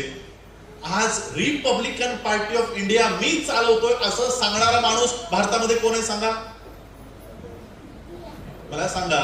आरपीआय म्हणून संसदेमध्ये कोण दावा करतो की मी बाबासाहेबांचा आरपीआय चालवतोय म्हणून? रामदास आठवले. तुम्हाला माहितीये पक्षाची स्थापना कधीची आहे? आठवलेची 87. तुम्ही जरा नीट रेकॉर्ड तपासा. रिपब्लिकन त्यांच्या पक्षाचं नाव आहे Republican party of India bracket Athawale. त्या पक्षाची स्थापना आहे 2022. कधी? 2022. त्यापूर्वी ते Republican party of India bracket A म्हणजे Republican party of India bracket Ambedkarite या पक्षाचा प्रतिनिधी म्हणून होते. त्या पक्षाने मोहन पाटलांनी त्याला काढलं. मग त्यांनी 2022ला त्यांचा वेगळा पक्ष काढला आणि तो पक्ष काढून ते संसदेत काय म्हणतात की मी बाबासाहेब आंबेडकरांचा पक्ष चालवतोय. 2022ला बाबासाहेब आंबेडकर यांना सही देऊन गेले. पण तिथे आमचे खरे प्रतिनिधी नसल्यामुळे तो तिकडे क्लेम काय करतो की मी बाबासाहेबांचा पक्ष चालवतो. आणि म्हणून आता हा आंबेडकर उभा राहिलाय आणि तो जगाच्या या भारताच्या संसदेत जाऊन सांगणार आहे की हा आठवले नाही, बाबासाहेब आंबेडकरांचा आरपीआय हा आंबेडकर चालवतोय. हे आता भारतातल्या सगळ्यांना ओढून ओढून सांगणार आहे. आणि म्हणून हा आरपीआय आता आम्ही उभा केलेला आहे. आत्ताच सकाळीच मला इलेक्शन कमिशनचाही मेसेज आला की आरपीआयची तुमची जी मागणी मान्य आहे ती आम्ही मान्य करतो. इतरांनी म्हणजे ज्यांचं काही घेणं देणं नव्हतं त्यांनी तर बापही पळवलेत पक्षासकट. आमच्यातही तसंच झालंय. आमचे पक्ष पळवलेत का तर आम्ही दुसऱ्याच मार्गाने उभे आहोत. आणि म्हणून आता आम्ही उभे राहिलेलो आहोत की हा पक्ष. मी काही लोक म्हणाले मी जसंही अनाऊन्स केलं की मी आरपीआय हातात घेणार, तुमच्या गवई गटाची लोक उभी राहिली, अरे मी अध्यक्ष आहे याचा, मी राष्ट्रीय अध्यक्ष आहे. मी बोलू ही पार्टी माझ्या बापाची आहे, तुझ्या बापाची नाही. आरपीआय हे नाव, या पक्षाचा झेंडा, या पक्षाचं धोरण मला कोण राबवण्यापासून अडवतं तेच मी बघतो. आणि एवढंच नाही, या येणाऱ्या 2024च्या महाराष्ट्राच्या विधानसभेमध्ये 288 तर नाहीच लढणार, पण कमीत कमी जे भांडण बाबासाहेबांनी एवढा मोठा त्याग केला, राऊंड टेबल कॉन्फरन्सचा कॉमनवेल्थ अवॉर्ड ज्या गांधींचा जीव वाचवण्यासाठी बहाल केला, त्या गांधींचा आणि बाबासाहेबांचा जो करार झाला की ठीक आहे, बाबासाहेबांनी सांगितलं ठीक आहे आम्ही तुम्हाला जीवनदान देतो, गांधीने सांगितलं ठीक आहे जर तुम्ही माझं जीवनदान देत असाल तर भारतामध्ये जितकेही आरक्षित सीट आहे ती मी तुमच्यासाठी सोडतो. काय म्हणाले गांधी? आरक्षित सीटा ह्या डॉक्टर आंबेडकरांसाठी आम्ही सोडत आहोत. या आरक्षित सीटांवर कुणाचा अधिकार असला पाहिजे? आमचा. कारण गांधींच्या जीवनदानाच्या बदल्यात आम्हाला त्या दिल्या. मग तुम्ही एकीकडे जीवनदानाच्या बदल्यात आम्हाला सीटाही देता आणि मागच्या दाराने ते पळवताही. आणि म्हणून ह्या आरक्षित सीटा 29 सीटा आहेत. या 29च्या 29 सीटा रिपब्लिकन पार्टी ऑफ इंडियाच्या माध्यमातून. आम्ही खरे नाही सांगेन, तुमचं जर या ठिकाणी चांगलं काम आहे, चांगलं वर्चस्व आहे, तर इतर कोणत्याही पार्टीच्या आता नादाला लागू नका. आरपीआय स्वतःचं घर मी उभं केलेलं आहे या ठिकाणी या, आणि याच माध्यमातून उभे राहा. आमची लढाई पैशांसाठी नाही, आमची लढाई आमदारकीसाठी नाही, आमची लढाई खासदारकीसाठी नाही. बाबासाहेब काय म्हणतात? बौद्ध धर्म स्वीकारण्यासाठी. बौद्ध धर्म स्वीकारत असताना बाबासाहेब आंबेडकरांना अनेक धर्मातल्या लोकांनी आमिष दिली. बाबासाहेब तुम्हाला कॉलेजेस देतो, बाबासाहेब तुम्हाला जमिनी देतो, बाबासाहेब तुम्हाला इमारती बांधून देतो. बाबासाहेबांचं सोन्याच्या रथातून बाबासाहेबांची मिरवणूक सिखांनी काढली की सिख धर्म घ्या, इस्लाम धर्म घ्या, ख्रिश्चन धर्म घ्या, कोणताही धर्म घ्या, तुम्हाला जे हवं ते देतो. बाबासाहेबांनी सांगितलं आमची लढाई तुमच्या इमारतींसाठी नाही, आमची लढाई तुमच्या कॉलेजेससाठी नाही, आमची लढाई तुमच्या पैशासाठी नाही. आम्ही लढतो, आम्ही झगडतो ते आत्मसन्मानासाठी लढतोय. आणि म्हणून मी हा आत्मसन्मान तुम्हाला या आरपीआयच्या माध्यमातून देऊ इच्छितो. कारण इतर पार्टीच्या माध्यमातून आमचे जे अनुसूचित जातीवरच्या सीटांवर गेलेले प्रतिनिधी असतात, बाबासाहेब त्यांच्यासाठी म्हणतात की यांना तोंड उघडायचाही अधिकार त्यांची पार्टी देत नाही. असा आमदार व्हायचंय का खरे साहेब? 5 वर्ष मुख गिळून बसणारा, भांडा तिथं. एखाद भाषण या मंचावर कमी केलं तरी चालेल, पण त्या विधानसभेमध्ये कडाडून भाषण करा. अशा उमेदवार आम्हाला पाठवायचंय. नाहीतर इथं भाषण ठोकताय, तिथे नागपूर में पिकती है संत्री, मुझको बनाओ मुख्यमंत्री. हे भाषण, ही भाषण आहेत संसदेतली. बाबासाहेबांना 10 मिनिटं वेळ मिळायचा संसदेत, 10 मिनिटं, अर्धा तास भाषण चालायची. आणि जसंही बाबासाहेब बोलायला सुरुवात करायचे, खाली स्पीकरच्या खाली एक टायपिस्ट बसलेला असायचा, फाड टाईप करायचा. जे जे भाषण बाबासाहेबांनी संसदेत केली त्या भाषणांची सगळी पुस्तकं विदेशातल्या संसदेत अभ्यासक्रमामध्ये शिकवली जातात. अभ्यासक्रमामध्ये आता आमचे प्रतिनिधी उभे राहतात भाषण करायला. भाषण म्हणायपैकी चारोळ्या करायला उभे राहतात. जसंही उभे राहतात, वरचा स्पीकर खालच्या टायपिस्टला सांगतो, ए टाईप करू नको, don't take this on record. ही वायफळ कशाला टाईप करतो, थोडा आराम कर. तो टायपिस्ट म्हणतो 5 मिनिटं मिळाली, अर्धा तास बोल, मला तेवढं आराम मिळतो. ही असली संसदपटू आम्ही संसदेत पाठवू. आणि म्हणून आम्हाला आत्मसन्मान त्या संसदेत यावा, या धर्मात यावा. त्यासाठी मी ही पार्टी पुन्हा तुमच्यापर्यंत घेऊन येतो. त्या मोहोळची, माळशिरसची ही अनुसूचित जातीसाठी आरक्षित असलेल्या सीट आहे. मला वाटतं आमचे महेश कांबळेजी पण इथे बसलेले आहे. महेश कांबळे आहे. अशी प्रतिनिधी बेडगमध्ये तुम्हा सगळ्यांनाच माहित असेल, कमानीवरनं वाद झाला. कमानीवरनं वाद झाल्यानंतर मग अख्ख्या बेडगने स्थलांतर करण्याचा निर्णय घेतला. ते पायी निघाले. आणि मग मला वाटतं पुन्हा आपण त्या गावामध्ये जाऊन ते सगळं काम केलं. पण बदला त्यांनी मात्र घेतला. बदला कसा घ्यायचा ते महेश कांबळेंकडनं जरा एकदा शिका. त्यांनी तुमची कमान पाडली, यांनी तुमचा खासदार पाडला. अशी बदला, असा बदला बदला असा घेतला पाहिजे. याला म्हणतात बदला घ्यायचा तरीका. आणि म्हणून त्या पद्धतीने आता आम्ही उतरलेलो आहोत.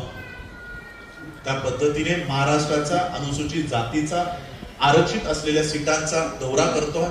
आणि दुसरीकडे मी काय बघतो जेव्हा मी अभ्यास करतो या सगळ्या मतदारसंघांचा, मागच्या अनेक वर्षांच्या इलेक्शन रिझल्टचा, आरक्षित सीटांवर सगळ्यात जास्त उमेदवार कुणाचे निवडून गेले माहित आहे?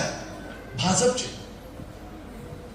जो भाजप म्हणतो की आम्ही संसदेमध्ये संविधान हटवण्यासाठी जाणार आहोत, जो भाजप आरक्षणाच्या विरोधात आहे, प्रायव्हेटायझेशन साठी निर्मला सीतारामन संसदेत उभं राहून 2-2 तास तिने भाषण केली.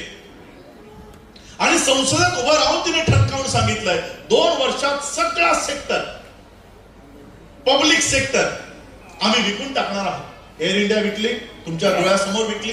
पोस्ट ऑफिस मध्ये डिसइन्व्हेस्टमेंट झालं. इंडियन रेल्वे आता तुमच्या पांढऱ्या पांढऱ्या गाड्या धावायला लागल्या. तुमचे रस्त्यांची महामंडळ विकली. सगळे रस्ते प्राधिकरण तुमचं विकलंय. पाण्याचं प्राधिकरण तुमचं विकलंय. इलेक्ट्रिसिटी एमएससीबी विकली. हे सगळं देश त्यांनी प्रायव्हेटाईज केलाय. म्हणजे तुम्हाला सरकारी नोकऱ्या तुम्ही आमच्या खालवताय. मग तुम्ही सरकारी जागेवर कसे उमेदवार देता? रिझर्व्ह सीट्सवर कसे उमेदवार देता? आणि म्हणून मी कर्नाटकमध्ये ही जाहीर केले की बीजेपी, नरेंद्र मोदी, मोहन भागवत हे जर एका बापाची औलादी असतील तर कधीही आरक्षित सीटावर उमेदवार देणार नाही. रस्त्यावर तुम्ही आरक्षणाचा विरोध करता, संसदेत आरक्षणाचा विरोध करता आणि मागच्या दारांना आरक्षित जागेवर उमेदवारही देता. दुतोंडी याला आपण दोन बापाचं काय म्हणता तुम्ही लोक? अशा पद्धतीने यांचं आचरण आहे. त्यासाठी आम्हाला आमची स्वतंत्र ही मुवमेंट उभी करावी लागेल. जरांगे पाटलांना आम्ही त्याही वेळेस, ज्यावेळेस बौद्ध मराठा ऐक्य परिषद आमची सुरू होती, त्यावेळेस जेव्हा आम्हाला कळलं की अशा पद्धतीचा हमला त्यांच्या गावावर झालाय, आमची परिषद आम्ही बरखास्त करून त्यांच्या भेटीला, त्यांच्या साथीला गेलो. त्यावेळेस आजही पुन्हा आम्ही त्यांच्या सोबत आहोत. त्यांनी आम्हाला सोबत दिलेली आहे. मराठा बांधव, काल आज दुपारीच आम्ही एक व्हिडिओ केला. हा महाराष्ट्र याची रचना कशामुळे? बाबासाहेब आंबेडकरांचा कास्टेज इन इंडिया नावाचा थिसिस आहे. त्या कास्टेज इन इंडिया मध्ये बाबासाहेब म्हणतात महाराष्ट्र म्हणजे महान राष्ट्र नव्हे, मोठा राज्य नव्हे. मोठं राज्य बघायला गेला तर उत्तर प्रदेश भौगोलिकरित्या सगळ्यात मोठं राज्य आहे, महाराष्ट्र नाही. मग हा महाराष्ट्र कसा तयार झाला? या महाराष्ट्रात दोन समुदाय मोठ्या प्रमाणात राहत होते, महार आणि रठ्ठ. हे दोन समुदाय एकत्रित नांदत असल्यामुळे या विभागाला महारठ्ठ असं नाव पडलं आणि अपभ्रंश होता होता महाराष्ट्राचं महाराष्ट्र झालं. महार म्हणजे आजचा बौद्ध आणि रठ्ठ म्हणजे आजचा मराठा. म्हणजे आमची जी युती आहे ती काय आजपासूनची नाही, आमची नैसर्गिक युती आहे. बघा आज आमच्या वस्त्या आहेत, मराठ्यांचं आणि बौद्धांची घरं जवळपासच असतात. ही काय आज 10-15 वर्षापासून झालीत का? या महाराष्ट्राची रचनाच मराठा आणि बौद्धांची, महार आणि मराठ्यांची. आडनावही सेम आहे. जाधव हे आडनावही सेम आहे. आणि म्हणून आम्हाला ही जी नैसर्गिक युती आहे ती युती आम्हाला पुन्हा या महाराष्ट्रात बनवायची. बघा बाबासाहेब आंबेडकर एकीकडे म्हणतात की मुझे पढ़े लिखे लोगों ने धोखा दिया. म्हणजे शिकलेल्या लोकांना बाबासाहेब म्हणतात धोकेबाज आहे. आणि त्याच नंतर बाबासाहेब भीमा कोरेगावच्या स्तंभालाही वंदन करतात. आता भीमा कोरेगावच्या स्तंभाला वंदन करत असताना त्यामध्ये लढलेला एक तरी ग्रॅज्युएट आहे का? पोस्ट ग्रॅज्युएट आहे का? डॉक्टरेट आहे का? एमफिल आहे का? म्हणजे त्या भीमा कोरेगावच्या लढाईत एकही शाळेत गेलेला नाही. अडाणी आहे. त्या अडाणी लोकांना बाबासाहेब नतमस्तक होत आहे आणि शिकलेल्या लोकांना म्हणतात धोकेबाज आहे. का? तर बाबासाहेबांना त्यांचा दुश्मन कोण, दोस्त कोण हे माहित होतं. आम्हाला आमचा दोस्त कोण, दुश्मन कोण काही माहिती नाही, काही माहिती नाही. मराठा बौद्ध हा पूर्वीपासून एक आहे. याच बौद्धांना किंवा त्या काळच्या महारांना, बाबासाहेब आंबेडकरांना, स्वतः बाबासाहेब आंबेडकरांना या देशाचं संविधानही लिहू नये म्हणून अनेक प्रयत्न झाले. शेवटी बाबासाहेब आंबेडकरांना पश्चिम बंगालला बोलवण्यात आलं आणि भारतातल्या मुसलमानांनी बाबासाहेबांना संविधान लिहिण्यासाठी संविधान सभेत पाठवलं. ही युती आमची आजपासून नाहीये. आजपासून आम्ही नवीन युती नाही करायचा प्रयत्न करत आहोत. ही नैसर्गिक युती आहे आमची. ही नैसर्गिक युती आहे. याच महाराष्ट्रामध्ये सोलापूरमध्ये तुम्ही सांगितलं की बाबासाहेब 16 वेळा इथे येऊन गेले. बाबासाहेब आंबेडकरांनी सगळ्यात जास्त सभा परिषदा कुणाच्या घेतल्या असतील तर त्या मातंगांच्या घेतलेल्या आहेत. मातंगांच्या. बाबासाहेबांनी तर एवढंही विधान केलं की मला जर एखादी मुलगी असती तर ती मी मातंगाच्या घरी दिली असती. ही आमची नैसर्गिक युती आहे. आम्ही त्यांनाच दूर करत चाललो. आम्ही मुसलमानाला शिव्या घालतोय, आम्ही मराठ्यालाही शिव्या घालतोय, आम्ही मातंगालाही शिव्या घालतोय, आम्ही ओबीसीलाही शिव्या घालतोय. म्हणून मी महाराष्ट्रामध्ये ह्या 4M फॅक्टरवर काम करतोय. 4M factor. Mahar converted Buddhist, Maratha, Muslim आणि मातंग हे 4 जरी या महाराष्ट्रात एकत्र आले तर विधानसभेमध्ये आम्ही मोठ्या प्रमाणात आमचं प्रतिनिधित्व या देशामध्ये आम्ही दाखवून देऊ शकतो. एवढी मोठी ताकद आहे आमची. मला तुमचा आमदार किंवा खासदार होण्यात रस नाही. आमदार बनवल्यानंतर, खासदार बनवल्यानंतर राजकारणात हीच पदं असतात. आमदार, खासदार, नगरसेवक, मंत्री, मुख्यमंत्री, प्रधानमंत्री. माझ्या नावाच्या मागे, जे राजरत्नच्या नावामागे जे आंबेडकर नाव लागतं ते राष्ट्रपती पदापेक्षा माझ्यासाठी खूप उंच आहे. म्हणून मी या पदांसाठी काम नाही करत. मी माझ्या लोकांना फक्त एक सेल्फ रिस्पेक्ट, आत्मसन्मान मिळवून देण्यासाठी की मी हे करू शकतो, तुम्हाला लोकांना दाखवून देऊ शकतो. म्हणून या विधानसभेमध्ये मी यावेळेस तुमच्यासाठी त्या ठिकाणी मला प्रवेश करून ही दारं तुमच्यासाठी उघडी करायची. त्यासाठी तुम्हाला लोकांचा साथ लागणार, सहयोग लागणार आहे. धम्म या देशात टिकवायचा असेल, वाचवायचा असेल तर राजआश्रय महत्वाचा आहे. राजआश्रय आजही आम्हाला आहे. तो राजआश्रय संविधानाच्या माध्यमातून आहे. आणि हा संविधान टिकवण्यासाठी आम्ही संसदेत तर गेलो. तुम्ही म्हणाल संसदेत संविधान वाचवण्यासाठी संसद आम्ही पाठवली लोक. आता महाराष्ट्राचे कायदे सुरू झाले. सरांना माहित असेल, शेळके सर ते त्या क्षेत्रातले आहेत. Maharashtra public safety bill pass झालं. बिलचं आता ऍक्ट मध्ये रूपांतर झालंय. माहितीये काय आहे? किती पत्रकार बंधूंना माहित असेल मला माहित नाही. एक काही न्यूज चॅनलवर याची बातमी आहे. आता मला वाटतं 1.5-2 आठवड्यापूर्वीच हा कायदा महाराष्ट्रात झाला. Maharashtra public safety act. या ऍक्ट बद्दल मी 2014 पासून लोकांना सांगतोय की आज संविधानानं जी संधी तुम्हाला दिली आहे एकत्रित यायची, ती आत्ताच त्याचा उपयोग करून घ्या. येणाऱ्या काळात तुम्हाला एकत्रित येता येणार नाही. तो कायदा महाराष्ट्राने पास केला. काय पास केला? जर तुम्हाला या सभेमध्ये यायचं आहे, ही सभा, या संस्थेचे जर तुम्ही सदस्य नाही, तुम्हाला 3 महिने कारावास आहे. 3 महिने जेल. सभेला जायचं नाही. कायदा Maharashtra public safety bill act YouTube, गुगलला आहे, वाचून घ्या. यापुढं तुम्हाला सभा संमेलनाला जाता येणार नाही. गेला तर तुमच्यावर पोलीस कारवाई, फौजदारी कारवाई. हा ऍक्ट झाला. आरटीईचा ऍक्ट या पुढच्या अकॅडमिक इयर पासून लागू केला जाणार आहे. महाराष्ट्राचे कायदे अँटी कन्व्हर्शन बिल येणार आहे. म्हणजे असं समजू नका की संविधान वाचवायची लढाई सुरू होती, ती संसदेत आम्ही पार पडली, आता आम्ही निष्काळजी झालेलो आहोत. महाराष्ट्रामध्ये कायदे डोकं वर काढताय. अँटी कन्व्हर्शन बिल आल्यानंतर या धम्म परिषदा याही भारतात होणार नाही, महाराष्ट्रात होणार नाही. एकही धर्मांतरही होणार नाही. आता पुन्हा SC ST वर्गीकरणाचा कार्यक्रम सुरू झालेला आहे. पुन्हा जातींमध्ये भांडण लावून देण्याचा कार्यक्रम सुरू झालेला आहे. म्हणून आम्हाला आमचे प्रतिनिधी विधानसभेमध्येही पाठवणं गरजेचं आहे. आज घडीला उद्या जर इलेक्शन लागली, उद्या जर वोटिंग करायची असेल तर आज मी अशा पोझिशन मध्ये आहे की माझे 5 आमदार मी निवडून विधानसभेमध्ये पाठवू शकतो. आज एवढ्या पोझिशनला मी आहे.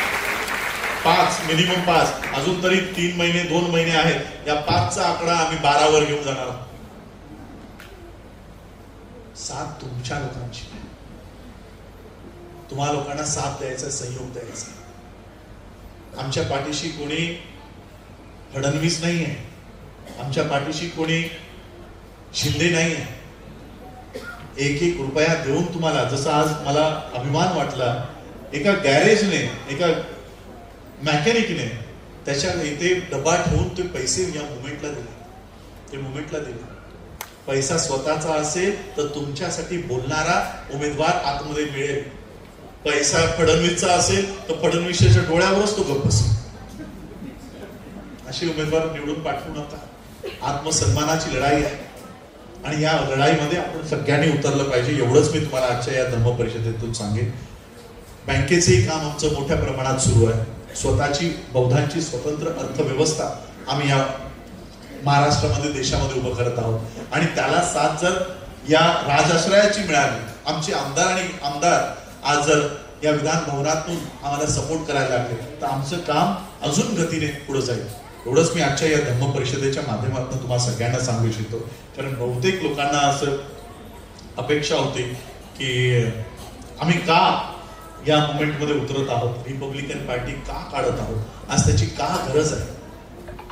कारण आज जर आम्ही हे काम केलं नाही तर RSS त्यांचे बनवलेले जे काही एजंट्स आहेत ते आमच्यामध्ये सोडणार आहे. मीडिया काम करतोय 24 तास. मीडियाच्या माध्यमातून आमच्या लिडरशिप थोपवल्या जातात की हाच तुमचा नेता. येणाऱ्या काळात ज्याला आंबेडकरिझमचं ABCD पण माहिती नाही अशी लोक या मुवमेंटमध्ये उतरतील आणि ती मुवमेंट कधी बीजेपीच्या दावणीला बांधून ठेवतील आमच्याही लक्षात येणार नाही. आणि म्हणून आज जर आम्ही तिथे उभं राहिलो नाही तर या व्यवस्थेला आम्ही वाचू शकणार नाही. म्हणून माझी तुम्हाला सगळ्यांना एवढीच अपेक्षा असेल. बघा 2019ला अमित शहाचं स्टेटमेंट होतं 1 बूथ 20 युथ. एक बूथ वर 20 युवक त्याने कामाला लावले होते. आमची संख्या तेवढी नाही, आमच्याकडे तेवढं संसाधन नाही, रिसोर्सेस नाही. या तुमच्या मोहोळमध्ये मला वाटतं जवळपास 300 बूथ येतात. 300 बूथ आहेत. आम्ही 1 बूथ 20 युथ तर करू शकत नाही, पण 1 बूथ तुमच्यापैकी तुम्ही जर जबाबदारी घेतली तर 1 बूथ 5 युथ 5 लोक जरी आम्ही एका बूथवर देऊ शकलो तर ही मोहोळची विधानसभा, या विधानसभेमध्ये बौद्ध आवाज तुम्हाला तिथे देता येईल. त्यासाठी मी मराठ्यांचं समर्थन, मातंगांचं समर्थन आणि मुसलमानांचंही समर्थन या मोहोळच्या कॅन्डिडेटच्या मागं उभं करण्याचं काम माझं असेल. त्याचं काम माझं असेल. मौलाना सांगू इच्छितो, मौलाना सज्जाद नोमानी जी के साथ मैं बहुत सालों से जुड़ा हूं. मौलाना वली रहमानी साहब जो अभी नहीं है, कॉन्स्टिट्यूशन क्लब में हमारी जब मीटिंग चल रही थी तब उन्होंने देश बचाओ संविधान बचाओ संघर्ष समिति जो हमने बनाई थी उसके राष्ट्रीय अध्यक्ष नेशनल प्रेसिडेंट सभा ने वामन मेश्राम जी को घोषित किया. वली रहमानी जी खड़े हुए और उन्होंने कहा कि बहुत हो गया अभी एजेड लोगों को ये लीडरशिप देने का. और वली रहमानी जी ने मेरा नाम प्रस्तुत किया और राजरत्न अंबेडकर राष्ट्रीय अध्यक्ष होना चाहिए, इसलिए वली रहमानी जी ने उस समय मेरा साथ दिया और पूरा मुस्लिम कम्युनिटी आज मुझे साथ देता है, सज्जाद नोमानी जी के साथ है. या सोलापूर मध्ये मुस्लिम मोठ्या प्रमाणात आहे, या मोहोळमध्ये मोठ्या प्रमाणात आहे. आणि म्हणून मी खरेंनाही आव्हान करेन, तुम्ही येत नसाल तर मग मी RPIतनं मोहोळमधनं उभा राहील. रिकामी जाऊ देणार नाही. आणि म्हणून RPIच्या या सगळ्या मुवमेंटला, ही मुवमेंट आहे, मी पक्ष नाही समजत आहे, ज्या आशेने आणि अपेक्षेने बाबासाहेबांनी, बघा त्यांनी आमचा धम्म चोरला, त्यांनी आमची पार्टी पण चोरली. बुद्ध धम्माचं प्रतीक काय? कमळ. हा कमळ कुणाच्या पार्टीचं चिन्ह आहे? भाजपचं. म्हणजे तुमचा धम्मही चोरताय. बाबासाहेबांच्या RPIचं, रिपब्लिकन पार्टी ऑफ इंडियाचं नावही त्यांनी चोरलं. रिपब्लिकन 26 जानेवारीला आपण कोणता दिवस साजरा करतो? नाही, मराठीमध्ये सांगा. प्रजासत्ताक दिवस. प्रजा, रिपब्लिक म्हणजे प्रजा. प्रजेला दुसरा शब्द काय? जनता. पार्टी, पार्टीला मराठी शब्द काय? पक्ष. इंडिया, इंडियाला मराठी शब्द काय? आता हे तिन्ही मराठी शब्द जोडा.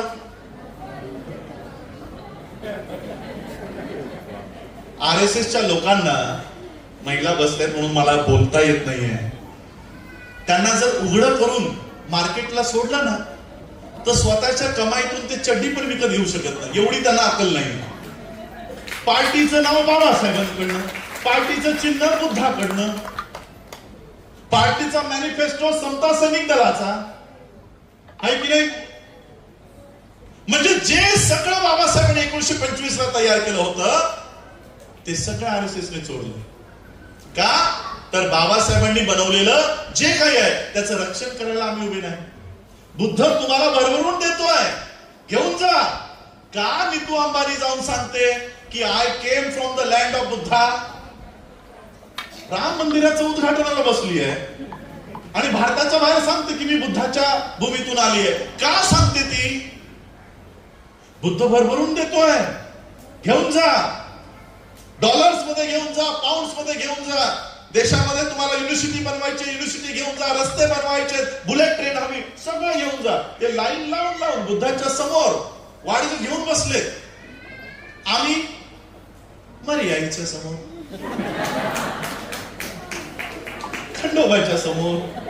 कधी बघितलं का मर्याई समोर नीतू अंबानीला?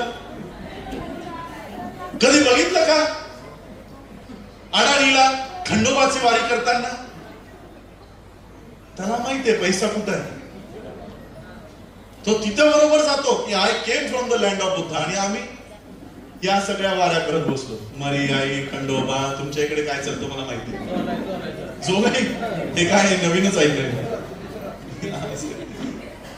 आणि म्हणून आपल्या घरात परत काय बुद्ध भरभरून देतोय. धम्माच्या माध्यमातून बुद्ध देतोय, पक्षाच्या माध्यमातून बाबासाहेब तुम्हाला, आरपीआयच्या माध्यमातून जगाची ओळख बाबासाहेबांनी दिलेली आहे. म्हणून त्या माध्यमातून ही मुवमेंट एसएसडी, आरपीआय, बीएसआय ही सगळी मुवमेंट आपल्याला उभी करायची आणि त्या पद्धतीने आम्ही या कामाला लागलेलो आहोत. बस मी तुम्हाला सगळ्यांचा साथ आणि सहयोग, जो साथ बाबासाहेबांना या सोलापूरच्या लोकांनी दिलेला आहे, त्यावेळेस दिलेला आहे, तो साथ पुन्हा आपण या महाराष्ट्रामध्ये आपण उभा करू आणि आमचे स्वतःचे हक्काचे उमेदवार आम्ही या महाराष्ट्राच्या विधानसभेमध्ये पाठवू. एवढीच आशा आणि अपेक्षा आपल्या सगळ्यांकडे व्यक्त करतो आणि थांबतो. जय भीम, नमो बुद्धाय, जय श्रीराम.